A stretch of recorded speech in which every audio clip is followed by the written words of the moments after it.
So, hello everyone, welcome to Green Minds. I'm really excited to have Akshaya with me here today. For the people hearing us, I met her through the Thiel Fellowship. We were introduced by a really close friend, which is Nastasia. She lives in San Francisco, and pretty much we met each other eating hot pot. Now we have to make a tradition. Every time that I go to San Francisco, I try to eat hot pot thanks to that occasion. So I have to be honest, I love hot pot because of you. So welcome to the podcast. Happy to share. I will just start with the first question around you. Tell us what you do. What do you do for a living? If we call it like that. And how did you start it? Sure. Yeah. Well, thank you for having me. I'm so honored to be on the podcast. And so lucky to be your friend and be here in Mexico City with you. But I love that. We're recording in English in Mexico City. I know. And I love that. I don't speak enough Spanish, unfortunately. But yeah, I'm happy to introduce myself. So I'm Akshaya. I'm the founder and CEO here at Spellbound. And we're an interactive email marketing platform. So we basically help marketing teams at consumer brands create interactive user experiences fully embedded within their marketing email. So almost like a mini website that works completely inside of an email. And yeah, I've been working on this company for almost 3 years now. And I started this company mostly because before this, I had ran my own consumer brand, which was a consumer social product. And I was just spending a lot of time on our email infrastructure. So I was coding all of our emails myself and built a ton of our marketing infrastructure from scratch. And I was just really frustrated by how bad all of the tools were in the email marketing space. And I wanted to see if we can find a way to make email cool again. Okay. And tell me a little bit more about who's Akshaya. How she started, how she ended up being in San Francisco, deciding to have her own consumer brand, and then deciding to do this. How everything started. What got you into this specific place? Yeah, good question. So I'm originally from New Jersey, which is a state on the East Coast. Grew up in a very traditional suburban town, super boring, no tech, nothing crazy happening there.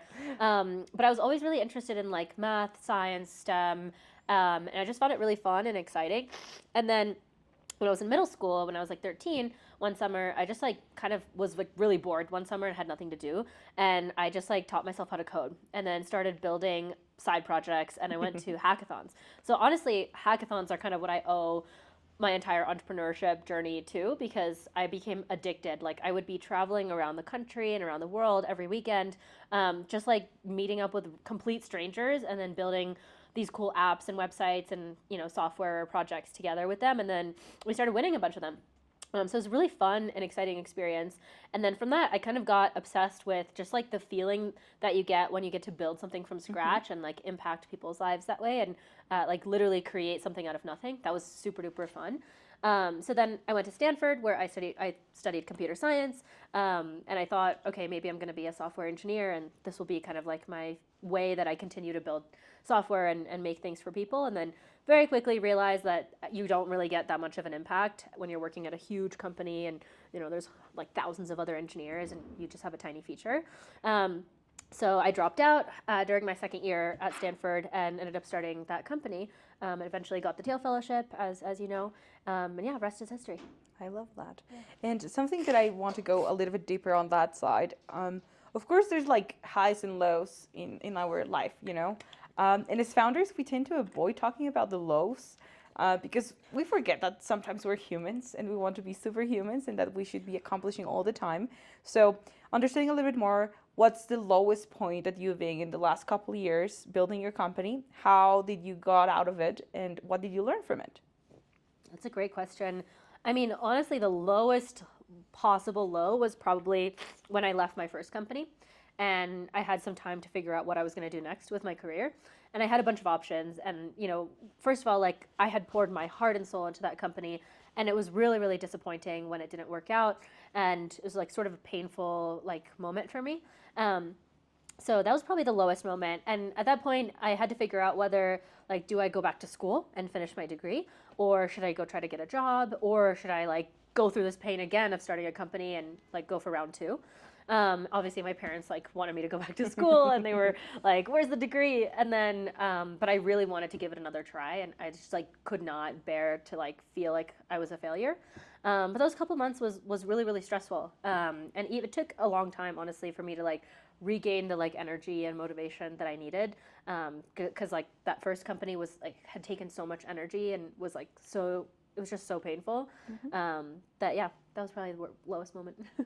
And part of it, it's like, how did you end up going out of it? What did you learn from being like, hey, what I should be doing, and ending up building a new company? How's like, what was that process for you in terms of like, what did you learn from yourself? Of like, I don't know, sometimes it's around like you're really resilient or something like that. So what do you learn from Akshaya in that moment? Oh man, that's a really, really good question. I think I just learned that like there's just something like innately entrepreneurial about like what I enjoy doing.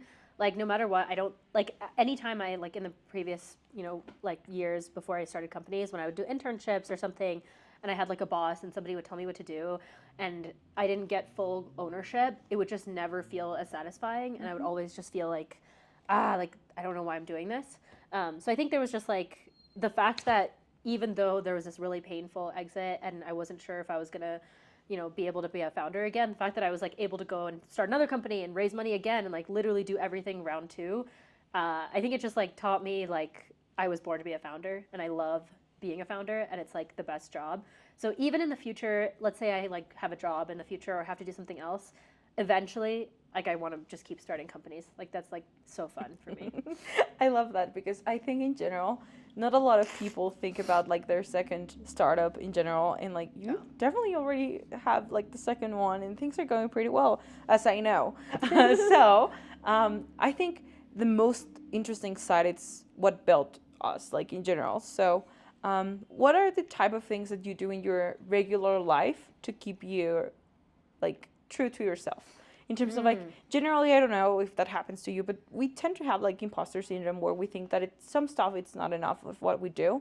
But so far, what I learned from you, it's that you're so you that I'm so excited to talk about how you keep yourself accountable to be yourself all the time with investors, with your clients, with your team.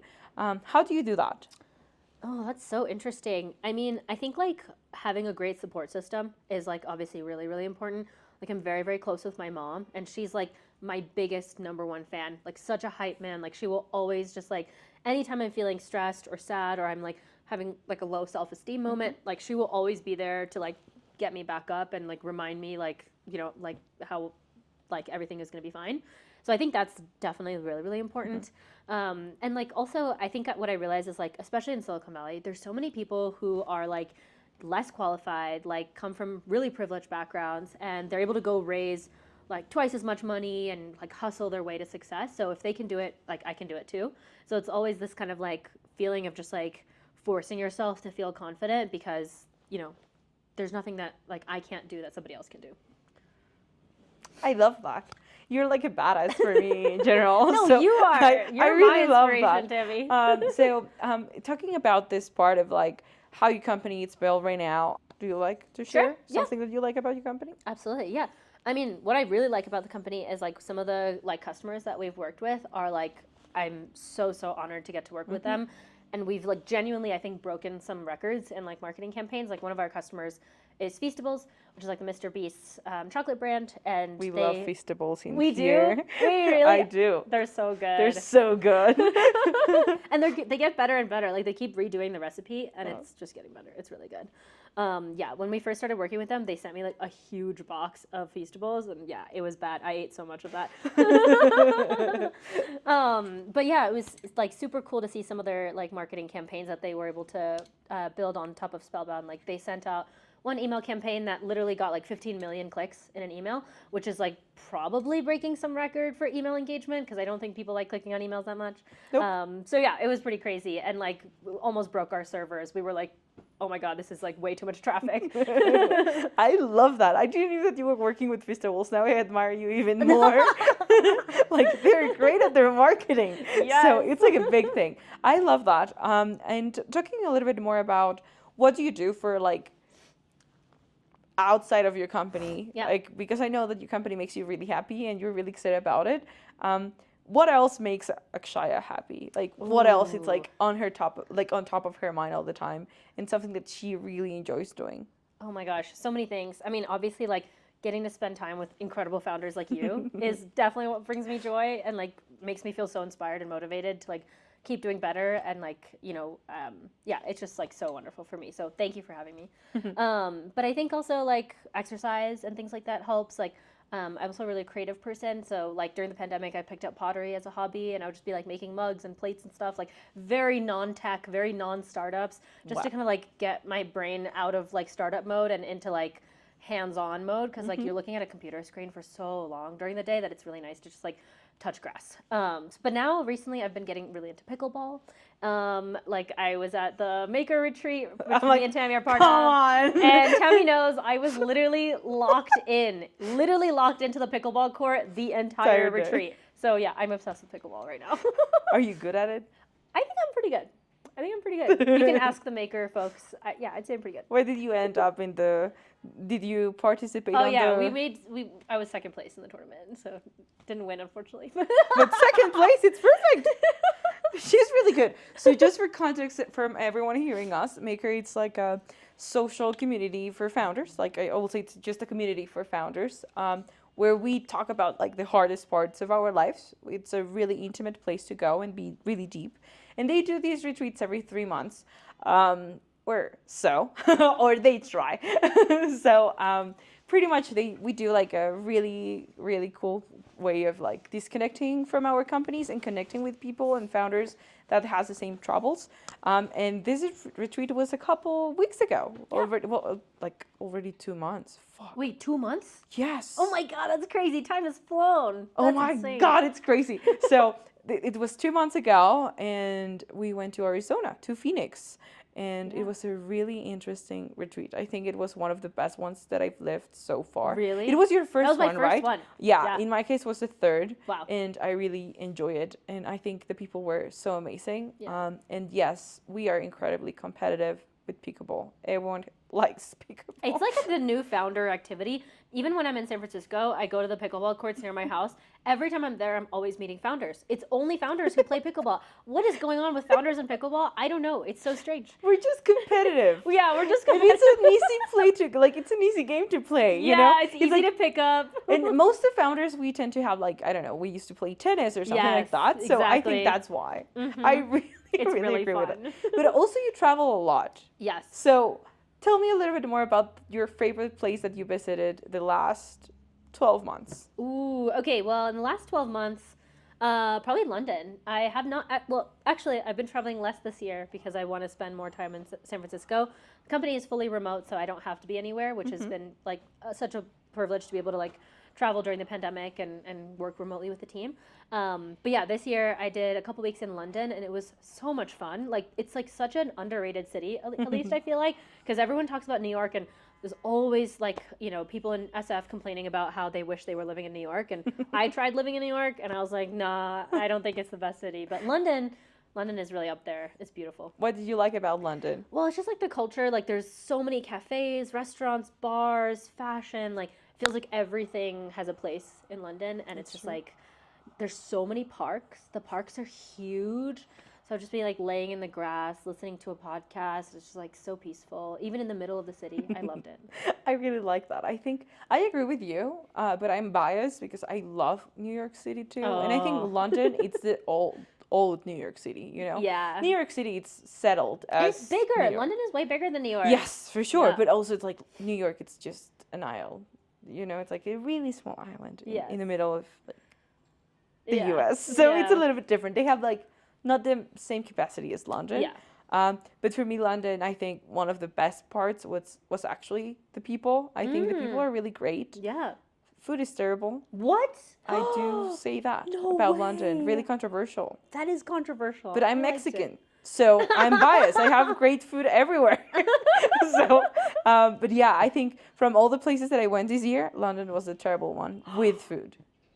That's so sad. It was the We'll worst. go back. We'll go back. We'll go You will back. take I'll me. take you to better restaurants. I like that. I like that. There's good Indian food in London. I love Indian food, even though they destroy my stomach. I love them. Like, I love Indian food, so I'm in. Okay, Count perfect. me in. Perfect. Okay, and just a little bit around like how's being the Thiel Fellowship for you? Yeah. I would like to hear more about your experience. I remember that I made the interview for you. Yes, too, thank which you. was really interesting, to be honest, because I knew you, and they suddenly put me with you, and I was like, okay. So how it's been like for you? The Thiel Fellowship has changed anything? Do you feel like it's what it is for you, the Thiel Fellowship today? I mean, I think like the main thing that I've really enjoyed about the Thiel Fellowship is just getting to meet so many other like really creative and like very unique founders. Like I feel like the types of founders that I've met through the Thiel Fellowship, and I'm part of a bunch of other founder communities, but it seems like the people in the Thiel Fellowship are way more willing to like go outside the box and just like work on really crazy, innovative, like insane ideas and still absolutely crush it. Like I think everywhere else, like people are working on like really boring, like standard, like B2B SaaS and fintech. I mean, I'm doing B2B SaaS, but still, you know, like people are, like it feels like normally a lot of founders are just like trying to come up with an idea to make money, and that's all they care about. But I feel like the founders I've been meeting in the Thiel Fellowship are way more like, you know, they're doing this because they care so much about it, not just because they want to make money. And even if they don't make money, they're still going to do it. So it's like, yeah, just the level of dedication, I feel like is like a different level. I do agree. I think it's incredible to have the Thiel Fellowship as like a community as a whole. And I love that we do a lot of crazy things together also. I wish you know? we did more stuff though. I feel like there's not know. enough retreats and events. I really miss seeing everyone. We will do more. We'll fix that. Even if we By ourselves. we can do it by ourselves. I can host the next retreat in Mexico City, you know? Yes, you should. Why not? I will come back. I'll love happily that. come back. I love that. So just to close a little bit around this, you have a lot of journey as a founder, and you always receive advice. I want to know what's the worst advice that someone ever gave you, and why do you think it's the worst advice someone ever gave you? Oh my gosh, yeah. I mean, I've gotten so much bad advice, like tons. I'll give you a couple examples because I think it always comes down to like when people underestimate you, and when somebody else underestimates you, they're going to give you advice based on like the level of which they think that you can do.